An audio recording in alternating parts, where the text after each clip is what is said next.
Isabeau of Bavaria's coronation was so lavish, there was absolutely no expenses spared. Hundreds of spectators lined the streets as Isabeau made her way into Paris. Carried upon a golden litter, she wore a silk houppelande embroidered with gold fleur-de-lis.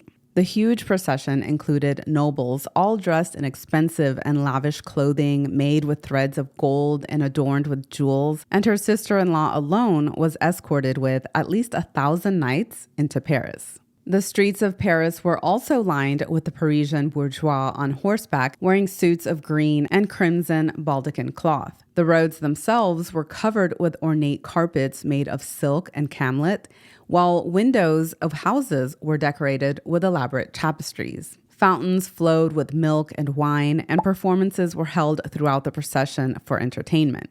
At the entry to Paris, when Isabeau reached an arched gateway decorated with a starry sky and children dancing around a figure of God, symbolizing the gates of paradise, two men dressed as angels were hoisted up above her head, bearing a jeweled crown. As she passed through, the angels were lowered and placed the crown on her head, declaring her Queen of the Realms of France. Things didn't just end there. There was more to come as she went through the streets of Paris to Notre Dame. Flags with her new coat of arms, showing the union of France and Bavaria, flew from trumpets, and children, dressed as angels, sang as they made their way into Notre Dame for the ceremony. The festivities lasted 5 days with feasts and pageants, and the citizens of Paris presented Isabeau with a table covered with an expensive cloth of gold in hopes that the arrival of the new queen would bring an opportunity to lower taxes. But the opposite happened. In order to pay for such an extravagant coronation, taxes were raised just 2 months later.